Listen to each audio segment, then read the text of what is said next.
বরাক ভয়েসে সকলকে স্বাগত জানাই। আজ হল ২৯ ডিসেম্বর সোমবার। আজকে সকালের বিশেষ বিশেষ খবরগুলি হল পাতারকান্দি বাজারি ছড়ায় মেয়ের হাতে মা খুন, গলাকাটা মহিলার লাশ উদ্ধার, আটক মেয়ে। পাতারকান্দি বিধানসভার বাজারিছড়া থানার অধীন অসম মিজোরাম ত্রিপুরা সীমান্তে নাগরা পেট্রোল পোস্টের অন্তর্গত শম্ভুনগর এলাকায় এক নৃশংস হত্যাকাণ্ডকে কেন্দ্র করে ব্যাপক চাঞ্চল্যের সৃষ্টি হয়েছে। জানা গেছে, দুপুরে এক মহিলার গলাকাটা মস্তক বিচ্ছিন্ন দেহ উদ্ধারের ঘটনায় স্তব্ধ হয়ে যায় গোটা এলাকা। এই মর্মান্তিক ঘটনাকে কেন্দ্র করে এলাকা জুড়ে আতঙ্ক এবং উত্তেজনার পরিবেশ বিরাজ করছে। স্থানীয় সূত্রে জানা যায়, শম্ভুনগরের এক বাড়ি থেকে দীর্ঘ সময় কোনো সাড়া না পেয়ে প্রতিবেশীর সন্দেহ হয়। এরপরে বিষয়টি নাগরা পেট্রোল পোস্টে জানানো হলে পুলিশ তৎপরতা শুরু করে। খবর পেয়ে নাগরা পুলিশ সরির ইনচার্জ অভিজিৎ বড়ালী এর নেতৃত্বে বিশাল পুলিশ বাহিনী ঘটনাস্থলে পৌঁছায়। ঘরের ভেতরে ঢুকে পুলিশ এক মহিলার লাশ উদ্ধার করে। নিহত মহিলার নাম রূপজান বিবি। তার গলাকাটা দেহ দেখে পুলিশও হতবাক হয়ে পড়ে। ঘটনাস্থল ঘিরে ফেলে পুলিশ এবং শুরু হয় প্রাথমিক তদন্ত। এই ভয়াবহ দৃশ্য দেখার জন্য আশেপাশের মানুষ ভিড় জমায়। এদিকে ঘটনার পর থেকে নিহত মহিলার মেয়ে নিখোঁজ থাকায় সন্দেহ আরও গভীর হয়। স্থানীয় বাসিন্দারা পুলিশকে জানায় যে, ঘটনার পর থেকে রূপজান বিবির বিয়ে মমিনা বেগমকে কোথাও দেখা যাচ্ছে না।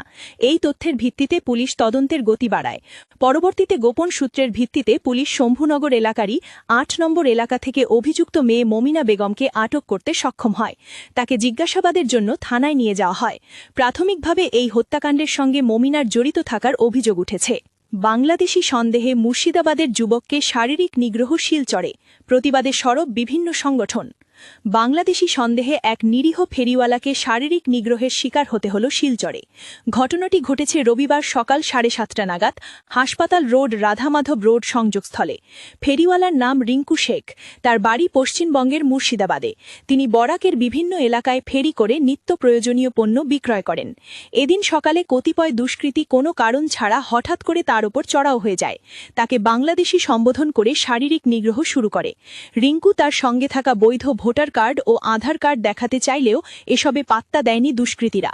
অবস্থা বেগতিক হওয়ায় তিনি প্রাণ ভয়ে তার মোটরবাইক ও জিনিসপত্র রাস্তায় রেখে পালিয়ে যেতে বাধ্য হন। পরে অন্য একজন পরিচিত ব্যবসায়ীর মাধ্যমে এগুলো উদ্ধার করা হয়। দুষ্কৃতীরা এ সময় ধর্মীয় স্লোগান দিচ্ছিল বলেও জানিয়েছেন তিনি। অরুণোদয় প্রকল্প থেকে যাদের নাম কর্তন হয়েছে এবং যাদের টাকা আসা বন্ধ হয়ে গেছে, তাদের মধ্যে অনেকের একই রেশন কার্ড থেকে আবেদন করার জন্য নাম কর্তন হয়েছে।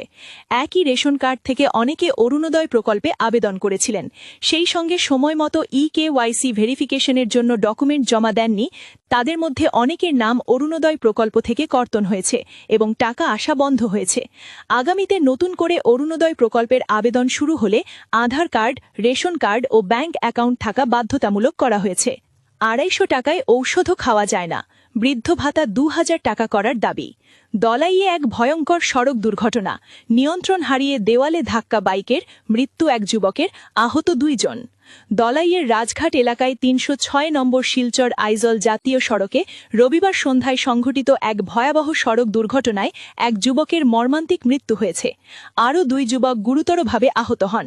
জানা গেছে, রবিবার সন্ধ্যা আনুমানিক ৭:৩০টার দিকে হাওয়াইতঙ্গং এর দিক থেকে বাঘাবাজারের অভিমুখে আসা একটি বাইক ওরিয়েন্টাল স্কুলের সামনে একটি অটো পাশ কাটাতে গিয়ে নিয়ন্ত্রণ হারিয়ে ফেলে। প্রত্যক্ষদর্শীদের মতে বাইকটির গতি অত্যন্ত বেশি ছিল। নিয়ন্ত্রণ হারিয়ে বাইকটি প্রথমে রাস্তার পাশে একটি বাড়ির দেওয়াল এবং পরে বিদ্যুতের খুঁটিতে সজোরে ধাক্কা মারে। এতে ৩ জন আরোহী সড়কে ছিটকে পড়ে। দুর্ঘটনার পরপরই আশেপাশের মানুষ ছুটে এসে গুরুতর আহত ৩ যুবককে উদ্ধার করে দলাই প্রাথমিক স্বাস্থ্যকেন্দ্রে নিয়ে যান। সেখানে পৌঁছালে কর্তব্যরত চিকিৎসক একজনকে মৃত বলে ঘোষণা করেন। অপর ২ যুবকের অবস্থা আশঙ্কাজনক হওয়ায় তাদের শিলচর মেডিকেল কলেজ ও হাসপাতালে প্রেরণ করা হয়েছে। আজকের বরাক উপত্যকার ৩ জেলার আবহাওয়ার খবর। আজও বরাক উপত্যকার ৩ জেলার আকাশ একটু মেঘলা থাকার পূর্বাভাস। শিলচর কাছাড়ে আজ সর্বোচ্চ তাপমাত্রা থাকবে ২৪ ডিগ্রি সেলসিয়াস এবং সর্বনিম্ন তাপমাত্রা থাকবে ১৩ ডিগ্রি সেলসিয়াস। শ্রীভূমি তথা করিমগঞ্জ জেলায় আজ সর্বোচ্চ তাপমাত্রা থাকবে ২৩ ডিগ্রি সেলসিয়াস এবং সর্বনিম্ন তাপমাত্রা থাকবে ১২ ডিগ্রি সেলসিয়াস। হাইলাকান্দি জেলায় আজ সর্বোচ্চ তাপমাত্রা থাকবে ২৪ ডিগ্রি সেলসিয়াস এবং সর্বনিম্ন তাপমাত্রা থাকবে ১২ ডিগ্রি সেলসিয়াস। এই ছিল আজকের সকালের বিশেষ বিশেষ খবরগুলি। ভিডিওটি অবশ্যই লাইক